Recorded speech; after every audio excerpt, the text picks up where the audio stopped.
All right, this is my Tamiya 1/16 scale Tiger One full option kit. This was actually the second Tiger One I built. The first Tiger One I built was basically just straight out of the box, no frills, didn't even do the Zimmerit on it or anything. It was as plain Jane of a Tiger One as you could get. But for my second one, I splurged and got some details to upgrade it to a mid Tiger One, what we'll call a mid production Tiger One. That is with the revised Commander's cupola, the loader's periscope. It got Zimmerit, revised tool storage up here on the front, and the deletion of the Feifel air cleaner system. And that was pretty much basically all you had to do. I did also, add a towing clamp back here in the back, but kept the toolbox. So I think this would be around a September through November-ish 1943 type build. The big pistol port was deleted with the smaller one added there, but everything else was still pretty much from the box, with other than what I mentioned. The Zimmerit I did for this, I did with Squadron Green putty, and it worked pretty well. But you got to work fast with Squadron Green putty, because that stuff will dry fast. But it etches itself pretty good, makes pretty good contact with the plastic, and is pretty durable. Now, the Panzer IV video I did, I used Milliput on that build, and it also worked well. It has a longer drying time, so it's a little bit more forgiving. But what I would do with the Squadron is kind of give it a little squirt with a little squirt bottle that kind of mist it like a little travel one, and it kind of kept that green putty wet for a little bit longer, so you could do a little bit larger sections as you went along. Now, I built this one, it was either late 2008 or early 2009. And this is actually its second paint job.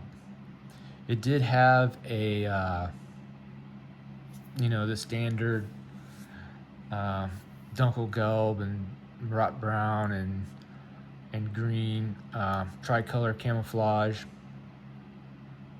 In fact, you can still see a little bit of a remnant of it on this road wheel right here. Because I didn't paint all the road wheels when I repainted it, I just repainted the outer ones. And the drive sprocket and either wheel, I didn't take all the wheels off and paint them individually. So like this one back here, it's the original paint scheme. And I didn't use Tamiya colors on this one. These were testers, the old Model Master colors. I had the bottles, so I thought I'd give it a go. I did say the barrel had been replaced, and was in its original German gray color.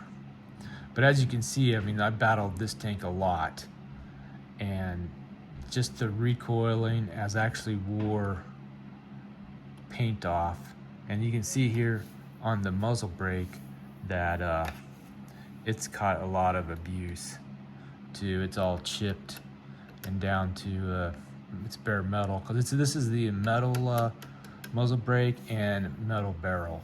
So those were some upgrades I did. The IR emitter is right where the coaxial machine gun would be, and then the TBU, the commander's hatch, is removable, and you could just plug in your TBU right there. So that worked out well.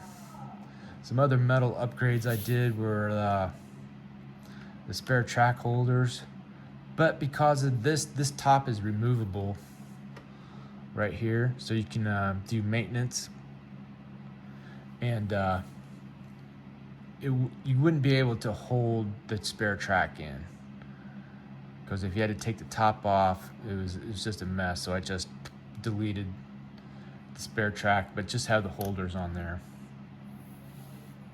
The tank itself took a lot of abuse. I lost a lot of the little fenders here. Rear fenders are gone. The one exhaust shroud is gone. And in fact, this is a little bit loose, and the top got pushed down a little bit right there. But you know, I think it still looks good.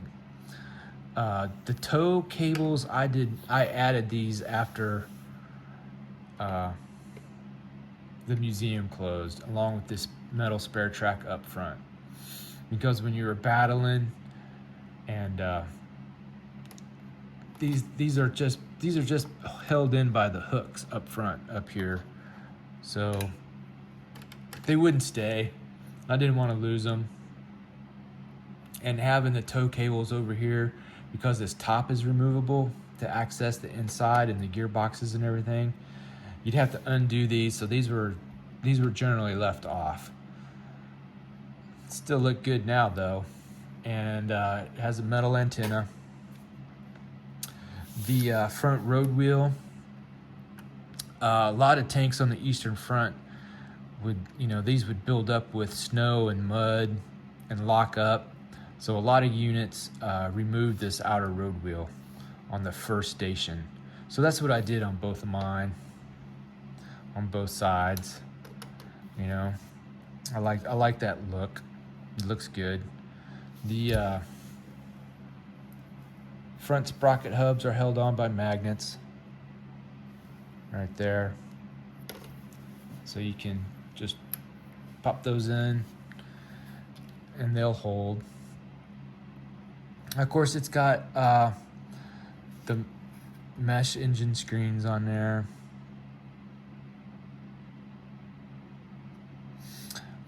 Internally, it has the ETO gearboxes.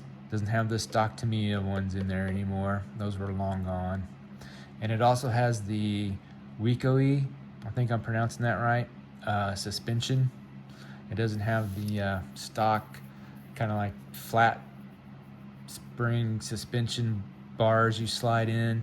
These are actually, springs and everything, and they're adjustable.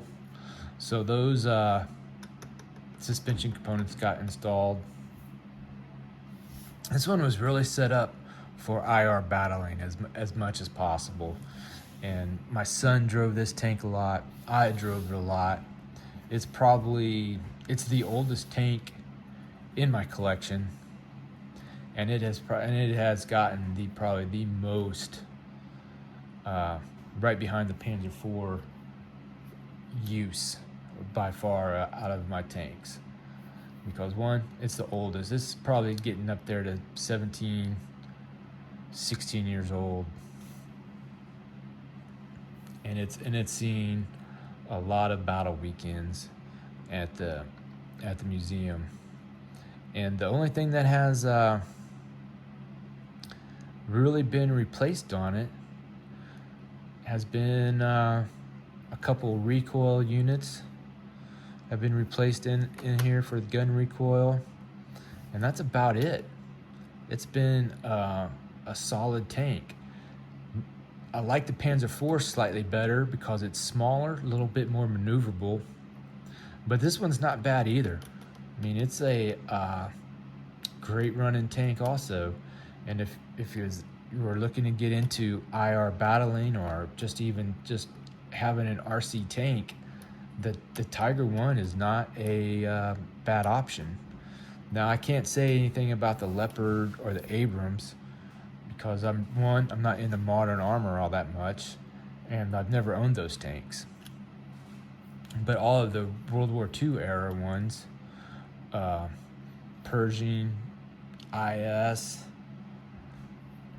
Shermans, Panthers, Tigers, Panzer IVs, I've had them. I had the Jagdpanzer. I didn't have the Jagdpanther, but I have a Panther, so it can't be much difference. And the Panzer IV and Tiger One are great tanks out, right out of the box.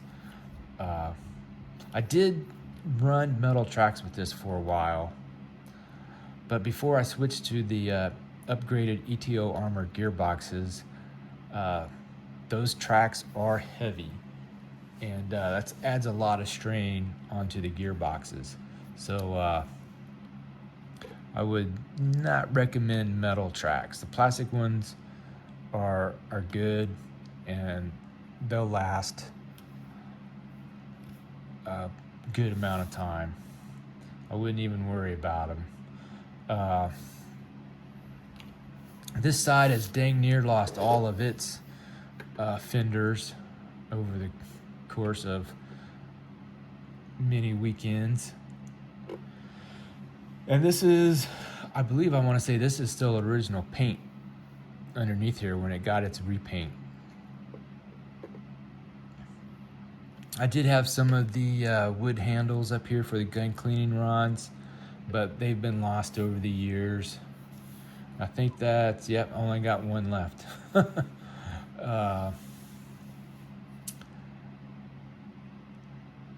This tank has been a good tank and has ran and ran and ran. The on-off switch is located up here underneath the loader's hatch, which is functional. They even got some interior detail on it.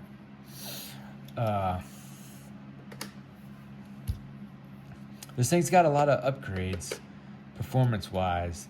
ETO armor, gearboxes, Weeco-E suspension. It also has a different idler tensioner back here in the back that is springs instead of the kit, tightening up the screw.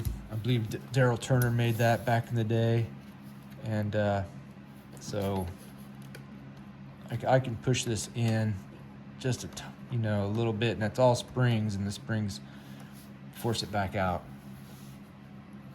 So that's a pretty good upgrade to have. Not necessarily needed, more of a nice to have. Same with the suspension mod. It's a nice to have, not necessarily needed. But if you can and you want to splurge for the ETO armor gearboxes, if they're even available, I'm not 100% sure if they are, that would be money well spent, especially if you drive it a lot. Because these tanks do get heavy after a while, especially with all the upgrades. I forgot how much this thing weighs, but it's a good chunk. It's not light. And I've probably built 5 or 6 Tiger Ones altogether for myself and for other people.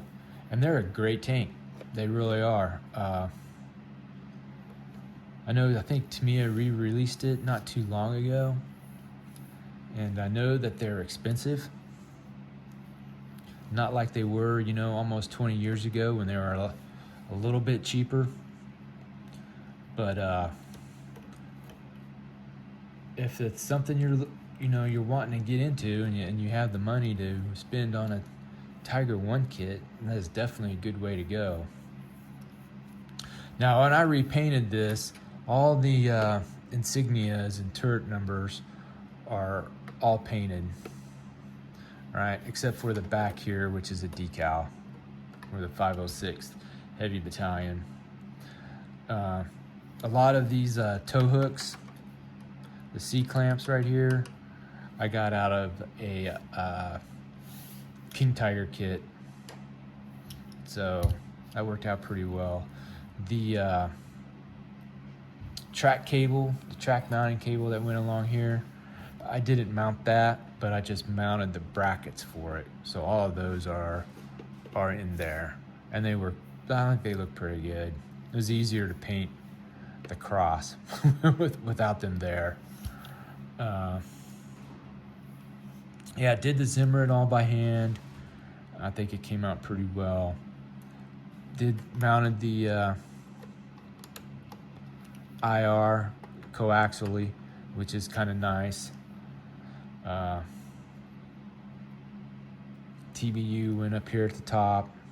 I mean, it was all a pretty nice kit, you know, and got a lot of use. You can still kind of see in little places where the green squadron putty has, you know, the paint's been chipped. I need to touch it up. There's another spot right there, but it's mostly been a shelf queen now for about the last almost 2.5 years, so I can't fault it too much. And when I did repaint it, I did add these little tie downs here. There's one there, and one up here and there for they would put a tarp across the engine deck when these things were being transported. But yeah, this thing it's taken some abuse. Even the end of the jack here has broken off. But all the rear fenders are gone. You know, even if you look here at the corner of this toolbox, the paint's all chipped. It's really taken a beating. But it kept running. I think as far as like the Tamiya quality goes, I mean, it really shows in the Panzer IV and Tiger I. I do have my Panther. I might do another video about the Panther, because I built 3 Panthers. Yeah, I think I've built 3 Panthers. And I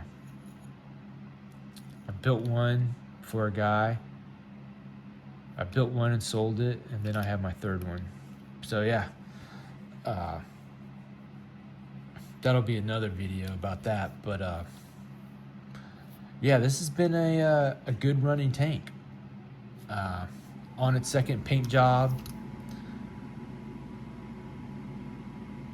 has taken a lot of abuse. I think I've gone through like 3 sets of plastic tracks on this thing. I mean, the first one were like just almost worn down, almost even. There wasn't even a little separation in there in the track for traction anymore. And then I ran metals for a while. But the metal ones with the stock gearboxes it was just putting a lot of strain on it, and was stripping gears in the gearboxes. So then I had to take them off. I might put them on, since this is going to be static now. I might put them on for that, because they're the late style, you know, with the cleats and everything. I might mount those. Oh, here, let me show you real fast.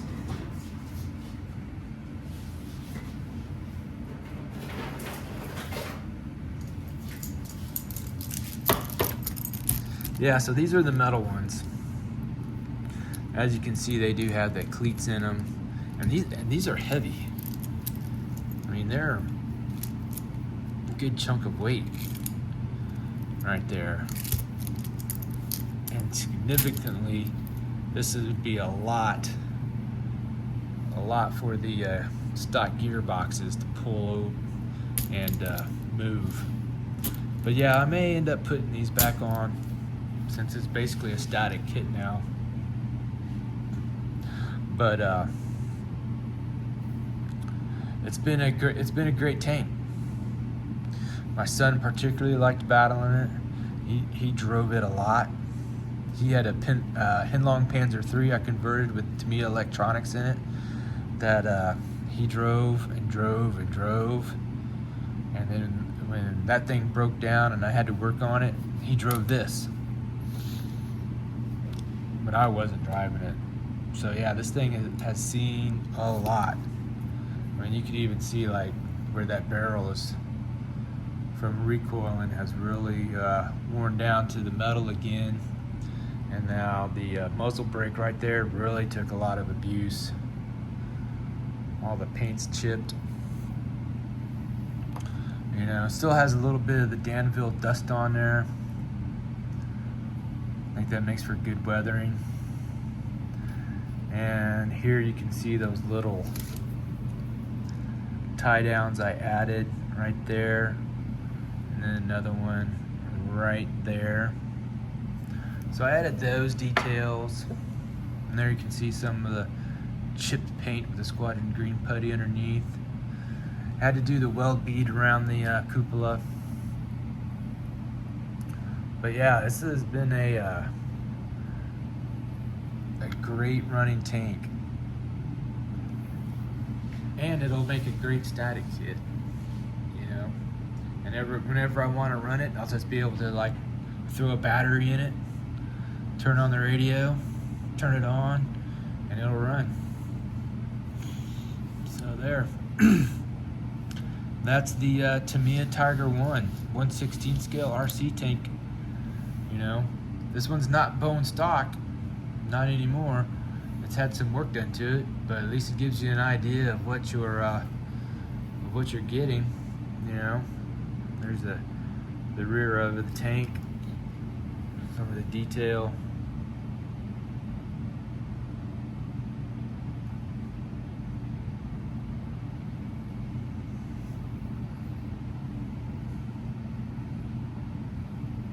But yeah, it's been a great tank.